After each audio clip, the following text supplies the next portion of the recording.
Boa noite, meus irmãos. Vamos abrir as nossas Bíblias no Salmo de número 114.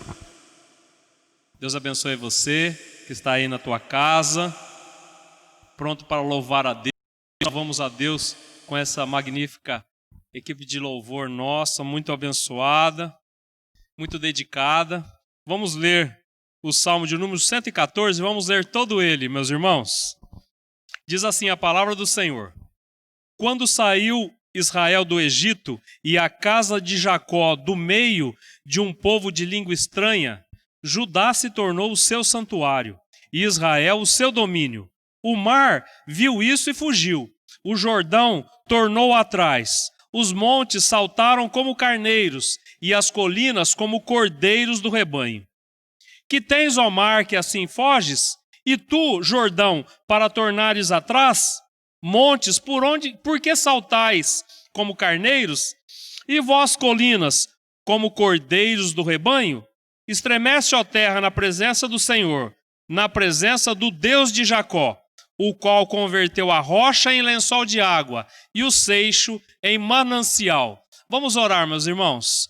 Senhor nosso Deus, nós te louvamos ao nosso Deus poderoso, Criador de todas as coisas, Criador do universo, Deus misericordioso que nos chamou e nos deu essa herança magnífica, belíssima, Senhor. Nós te louvamos, ó Deus, porque nós não temos nada para te oferecer, mas mesmo assim o Senhor teve misericórdia de cada um de nós, de mim que estou aqui, desses irmãos, ó Pai, que estão cantando, desses irmãos, ou melhor, que cantaram agora mesmo, ó Deus, estão nos dirigindo no louvor, os músicos, ó Pai, os irmãos que tocam os instrumentos. O Senhor teve misericórdia de todos nós, o Senhor teve misericórdia desse irmão que está aí na sua casa agora, ou está em algum lugar, ó Pai, com o seu celular ligado, com o seu tablet, o seu computador, ó Deus, esperando, ó Deus, ouvir uma palavra Tua, esperando ser tocado, Senhor. Nós te louvamos porque a nossa esperança não decepciona, nós te louvamos porque o Senhor é o Deus misericordioso.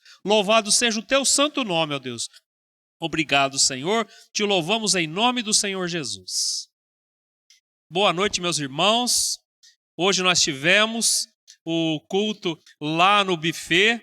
Agora, para os irmãos que não puderam estar lá por vários motivos, estão aqui acompanhando nos seus lares.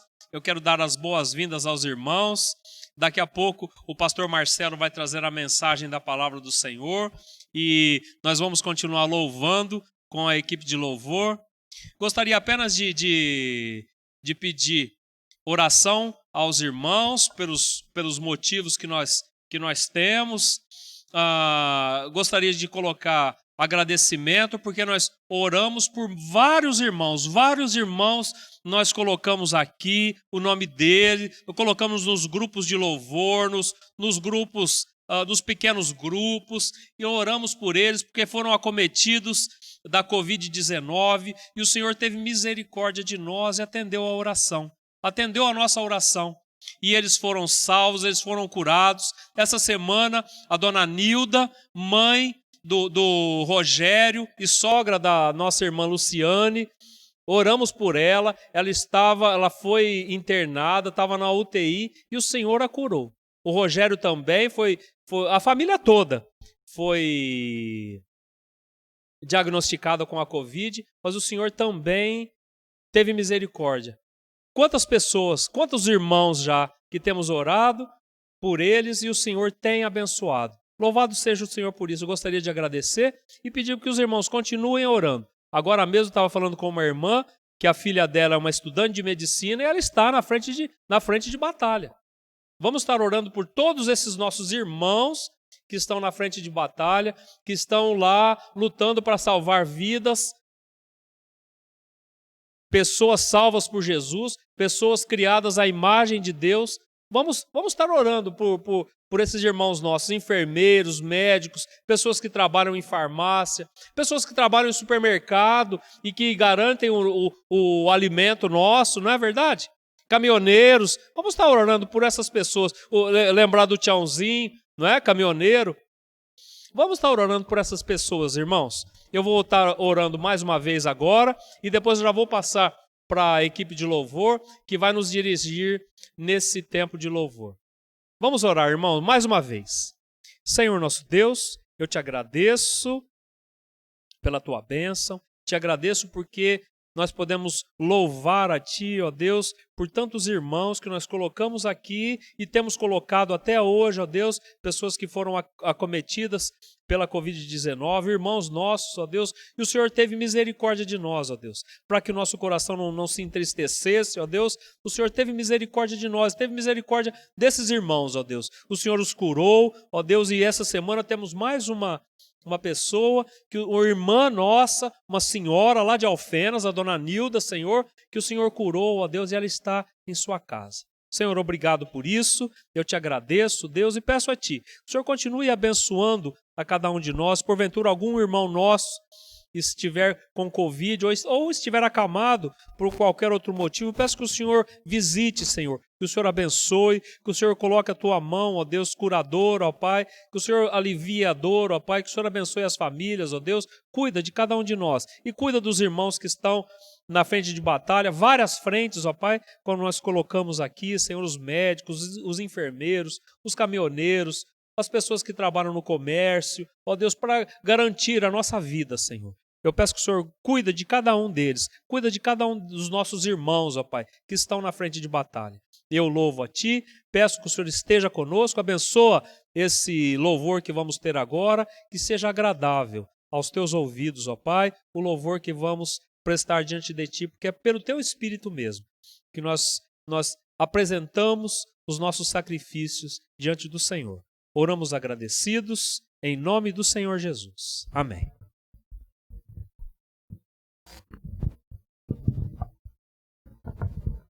Boa noite, meus irmãos, você que está aí na sua casa, esperando esse momento tão especial para louvar a Deus. E eu convido você a abrir a tua Bíblia aí no Salmo 150. O Salmo 150 fala o seguinte, ele fala assim, louvai a Deus no seu santuário, é o que estamos fazendo agora. Louvai no firmamento, obra do seu poder. Louvai pelos seus poderosos feitos. Louvai-o na consoante a sua grandeza. Louvai ao som de trombetas, louvai com saltério e com harpa, louvai com atufes e danças, louvai com instrumentos de 10 cordas e com flauta, louvai com símbolos sonoros e com símbolos retumbantes. Todo ser que respira, louve ao Senhor, aleluia. Esse é o convite para você, vim louvar ao Senhor, venha juntar ao povo de Deus, louvar ao Senhor para vencermos quem?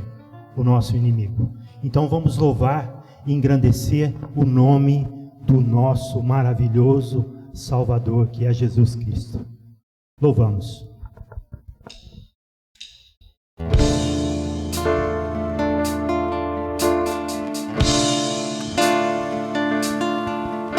Senhor está levantando um grande exército, um povo de guerra capaz de vencer o inimigo. Ele já preparou para nós todo o seu armamento, que nos capacita a vencer na terra e céu. Nossa luta, na verdade, não é contra carne ou sangue, mas contra principados e dominadores do mal. O Senhor está levantando um grande exército, um povo de guerra capaz de vencer o inimigo. Ele já preparou para nós todo o seu armamento, que nos capacita a vencer na terra e céu. Nossa luta, na verdade, não é contra carne ou sangue, mas contra principados e dominadores do mal.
mas Ele é o nosso Salvador.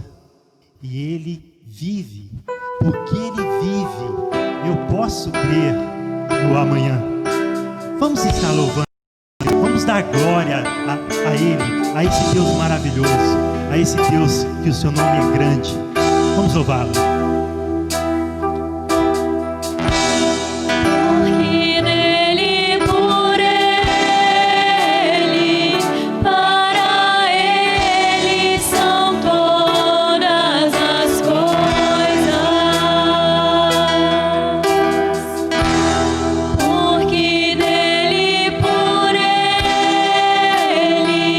Para ele são todas as coisas.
Jesus que vive está.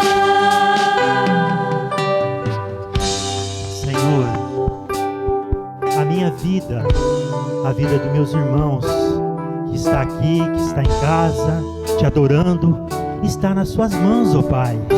E nós entregamos essa vida em Ti, porque podemos confiar que teremos vida eterna. Entregamos, Senhor, tudo, a nossa família, os nossos bens a Ti, porque está nas suas mãos, nós certamente estaremos vivos.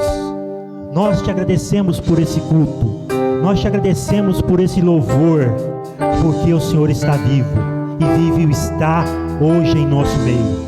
Que possamos a cada dia lembrar, Senhor, que o Senhor é o nosso Senhor, o nosso Deus, e vivo está. Em nome de Jesus, nós te agradecemos, Senhor, por esse culto maravilhoso, esse culto de adoração que prestamos a Ti.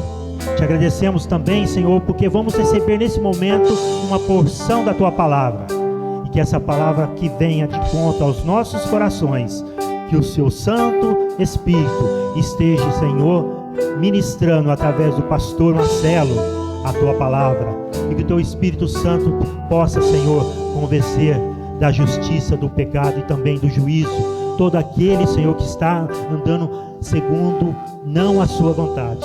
Mas eu peço em nome de Jesus, Senhor, que venha abençoar e continuar abençoando nesse culto. Fale aos nossos corações.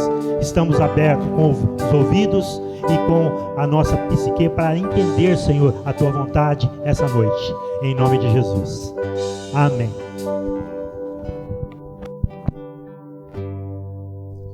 Nós saudamos os irmãos na graça e na paz do nosso Senhor e Salvador Jesus Cristo. Amém?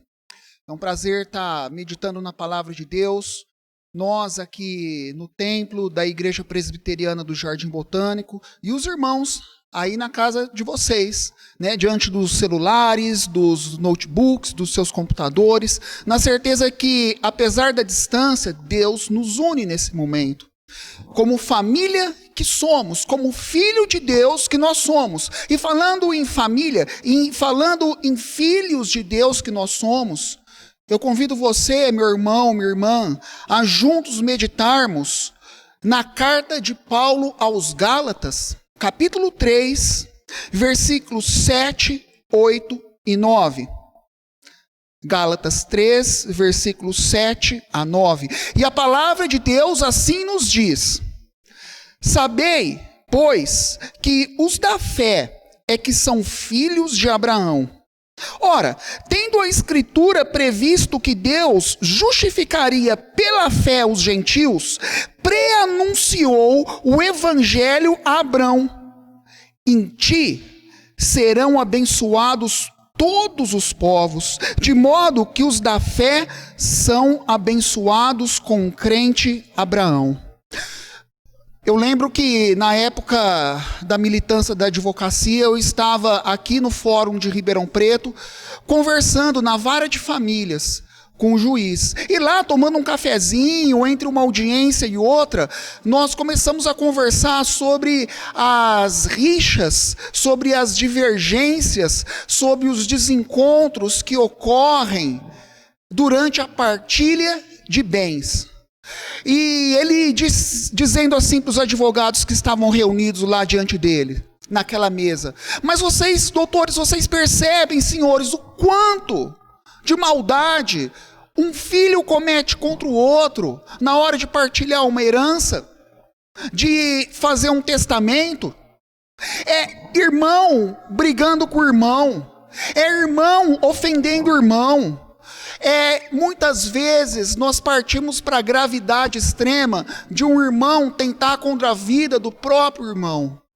E aí ele disse assim: sabe por que esse cenário tão desolador está acontecendo tanto hoje nos nossos dias? É porque os filhos só herdam bens. Os filhos não herdam mais valores. E quando nós vamos para esse texto aqui, nós vemos justamente que nós, como filhos de Deus, nós herdamos uma coisa que é muito mais preciosa do que ouro, prata, patrimônio, mas é a salvação, é o valor, é a virtude da salvação. E nós temos aqui o conceito do evangelho, que todos os povos são justificados, são salvos através da fé em Cristo Jesus, se tornando filhos de Deus.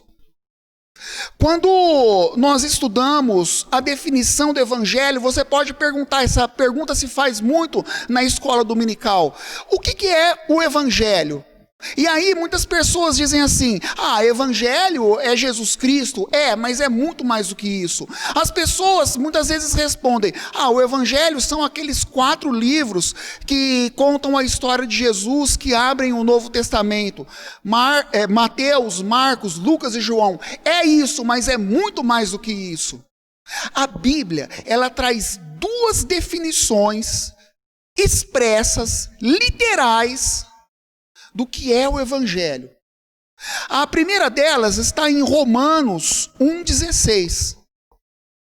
Porque eu não me envergonho do evangelho, que é o poder de Deus para a salvação de todo aquele que nele crê, primeiro o judeu, mas também o grego. Nós temos aqui nesse texto de Gálatas, que nós acabamos de ler, uma segunda definição literal, expressa, do que é o evangelho, não segundo a minha opinião, não segundo a opinião de outra pessoa, mas segundo as próprias escrituras. A segunda definição do evangelho que nós temos é que Deus, querendo salvar, justificar todos os povos, todos os gentios, pré-anunciou lá no livro de Gênesis o evangelho a próprio Abraão, dizendo para ele: em ti serão abençoados todos os povos da terra. Aqui nós vemos a definição do evangelho, que através da fé, todas as pessoas, independente das suas nações, da sua origem, de tribo, raça, etnia, pode se tornar filho de Deus, é destinatário da mensagem da salvação, da boa nova do evangelho. Por falar nisso, evangelho vem do grego evangelium, que quer dizer boas novas. E essa palavra tem uma origem muito interessante. Antigamente, na época das batalhas, um rei, ele saía com a sua comitiva, com os regimentos militares do seu exército, para ir para o campo de batalha. E quando aquele rei vencia a luta, eis que ele retornava para o seu reino. Mas no retorno para o seu reino, ele mandava adiante, montado no cavalo mais veloz, um mensageiro. E esse mensageiro ia adiante do exército do rei, para chegar lá na frente do exército do rei, diante dos portões da cidade fortificada, e dizer para a população: o rei venceu a guerra.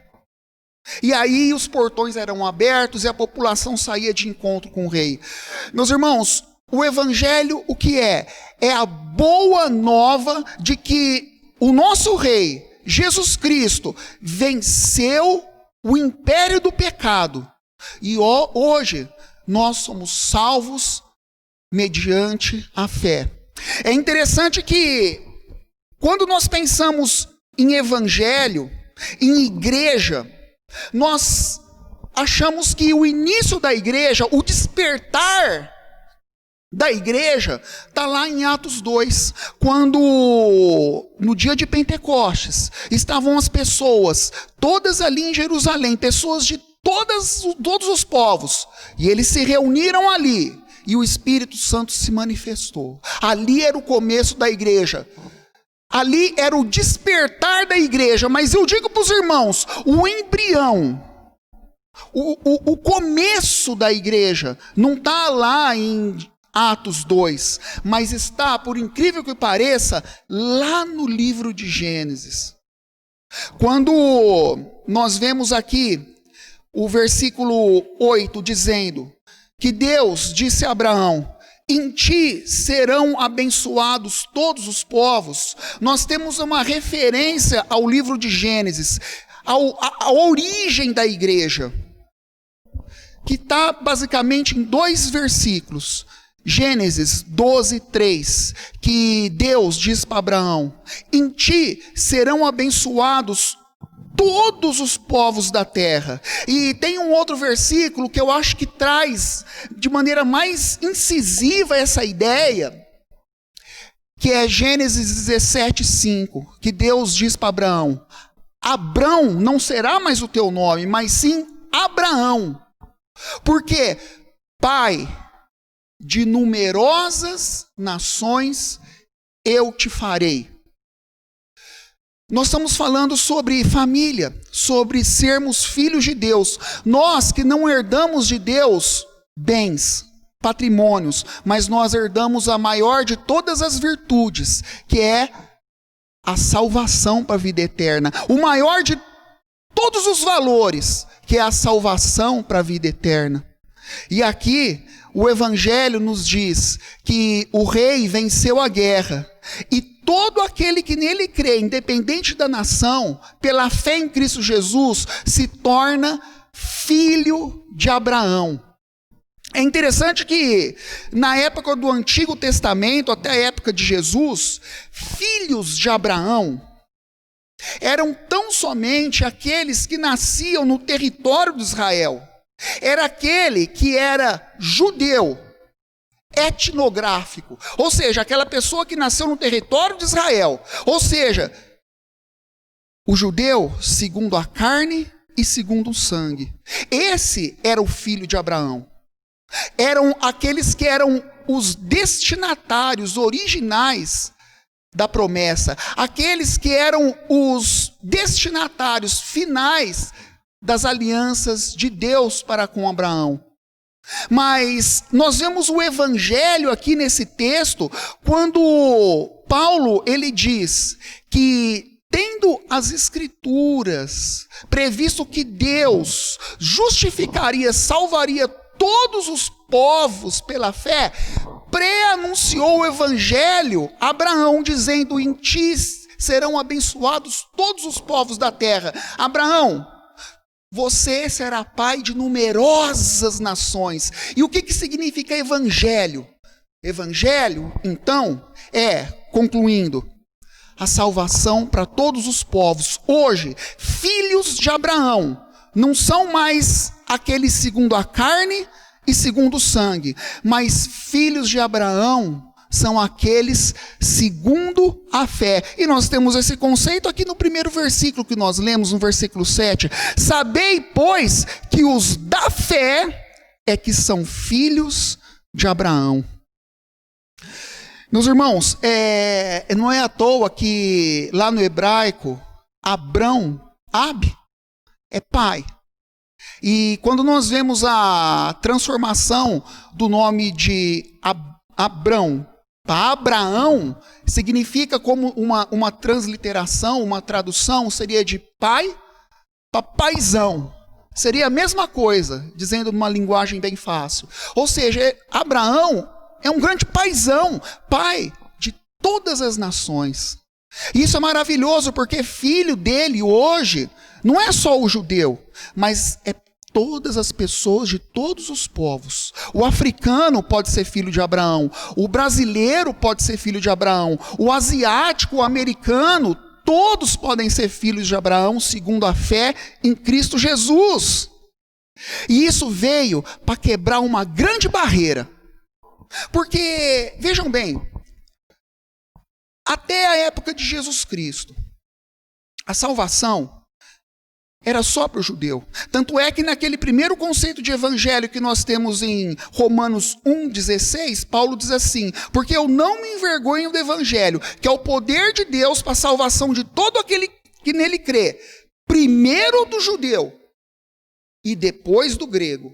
Grego era qualquer pessoa que não fosse judia naquela época, mas é primeiro do judeu e depois do grego. Eu acho muito interessante que quando nós vamos para o começo do Evangelho de João, João diz assim: porque Jesus Cristo veio para os seus e os seus o rejeitaram. E é maravilhoso porque através da rejeição de Jesus Cristo pelos judeus, é que veio a salvação para todos os povos. É muito bonito um versículo lá de Romanos 11:11, que Paulo diz assim, que através da transgressão dos judeus, que foi a crucificação de Jesus Cristo, é que veio a salvação aos gentios, para colocá-los em ciúmes, para colocar os judeus em ciúmes. Mas o que quer dizer isso? O judeu que antes batia no peito e falava assim, eu sou o único exclusivo destinatário das alianças e das promessas feitas por Deus a Abraão. Agora ele fica em ciúmes, por quê? Porque ele conclui que depois da transgressão deles, que foi ter matado Jesus, agora aquilo que era só deles passa a ser de todo mundo. E aqueles povos que os judeus consideravam impuros, agora também são destinatários das alianças, por isso que eles ficaram com ciúmes. Meus irmãos, agora nós temos aqui o conceito, a partir do conceito de evangelho, salvação para todos os povos, nós temos o conceito do que é igreja. Igreja não é aonde nós estamos agora gravando esse culto, um espaço cercado entre 4 paredes, com uma porta de vidro, onde as pessoas se sentam nas cadeiras. Isso aqui não é igreja, isso aqui é templo. Igreja é feita de pessoas, e pessoas que antes estavam separadas pela lei de Moisés, agora estão unidas através da fé em Jesus Cristo. É isso que significa igreja, rompimento de barreira. Antes a lei de Moisés dizia, destinatários exclusivos das bênçãos do Senhor, povo de Israel, gentios separados, agora a barreira foi quebrada. É interessante que no templo de Salomão e também no templo de Herodes, lá em Jerusalém, existia o pátio central, onde os judeus iam adorar. E lá, aquele pátio central, ele era separado de todos os outros espaços através de grandes muralhas. E pessoas de outras nações lá podiam também adorar o Senhor, mas eles tinham que ficar no pátio periférico, no pátio de fora. E entre os gentios, pessoas de todas as nações que iam adorar o Senhor, entre eles e os judeus que ficavam no pátio central, havia um grande muro que separava os dois povos. E Jesus Cristo veio para derribar, para pôr por terra, sobre ruínas, esse muro. A grande lição que fica hoje para nós, sem querer ficar fazendo muita teologia, mas partindo para uma aplicação prática de tudo isso que a gente falou, a igreja tem a função de construir pontes aonde o mundo constrói paredes. Antes no templo existia uma grande parede que separavam os povos, e Jesus Cristo veio justamente para de 2 povos, judeus e gentios, fazer uma só nação. Essa uma só nação é a igreja. Antes, na época de Jesus, a lei de Moisés separava as pessoas entre judeus e gentios. Hoje, a gente já não tem mais isso. Isso ficou lá no passado. Mas outras barreiras existem. As barreiras que separam as pessoas uma das outras hoje, segundo a origem, segundo a etnia, segundo a instrução, segundo a cultura, segundo a classe econômica. O rico não se mistura com o pobre, com o mais modesto. O douto, o catedrático, não se mistura com aquele iletrado, com aquela pessoa mais simples. O negro não pode se relacionar com o claro, com o branco. O da cidade não se relaciona com o do campo e vice-versa. Mas é lindo que a igreja vem para trazer uma unidade em meio a uma pluralidade. Aqui, meus irmãos, nós somos feitos de pessoas diferentes, mas em meio à pluralidade é possível haver unidade. E aqui é justamente isso. Eu fico feliz com a proposta e com o caminhar da Igreja Presbiteriana do Jardim Botânico, porque pessoas diferentes tem se unido e se reunido num só corpo. A grande missão para nós e a grande aplicação prática de tudo isso é: nós precisamos derrubar as paredes e construir ponte entre os diferentes, que o mundo separa. E eu deixo esse grande desafio para você que está me ouvindo nessa noite. Você, membro da Igreja Presbiteriana do Jardim Botânico, você tem sido parede ou você tem sido uma ponte? Que Deus te abençoe nessa noite. Amém? Eu convido o conjunto a vir entoar o pós-lúdio aqui.